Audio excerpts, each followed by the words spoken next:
The event is not reflected, and we were looking at Tropical Storm Gustav again.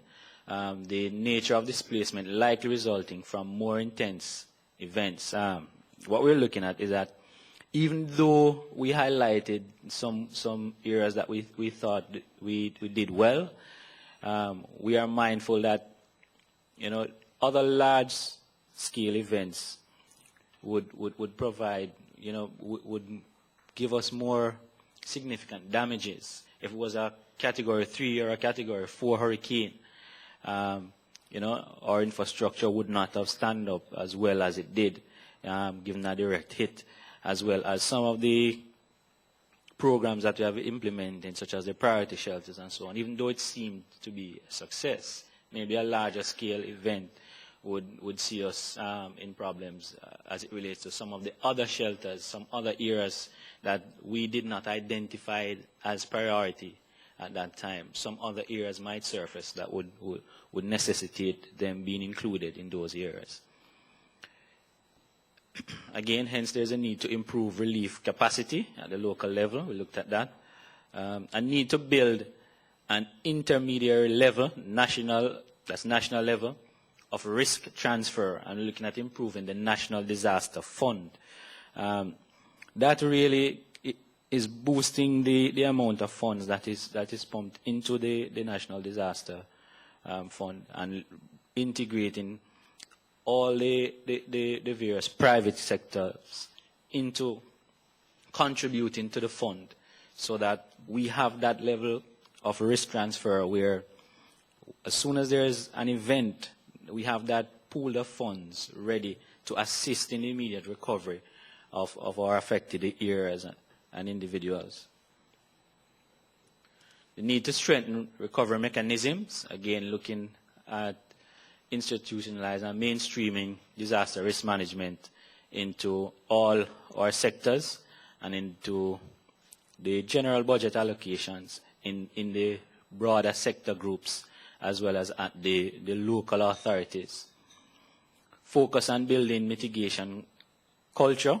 Again, it's looking at those isolated cases, looking at individual community response, and getting the local authorities to build on the collaboration with other agencies at the local level to embark on projects to improve their mitigation techniques and risk transfer. We also want to look at the utilization of CBA in mitigation decision making, that is looking at things such as flood control and slope stabilization. Our priorities for 2009-11, we embarked on developing a strategic plan, an operational plan for 2009-2011, and these are just some of the major priority areas that were identified in this exercise.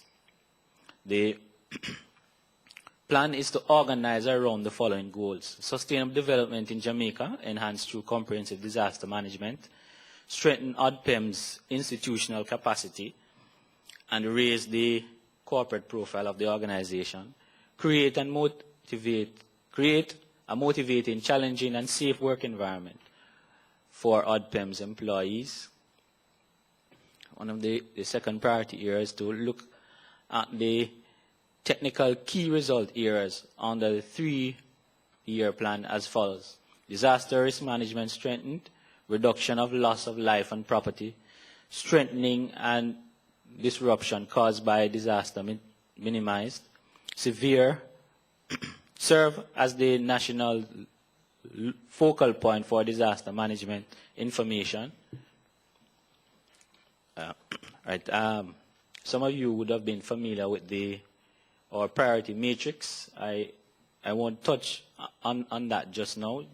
What we did was to develop a matrix of our priority areas that highlighted the problems or the challenges that are faced, the outcomes that are intended to alleviate these problems, put a timeline to achieving these targets, and looked at some of the various areas in which funding is available and where our gaps fall in that category.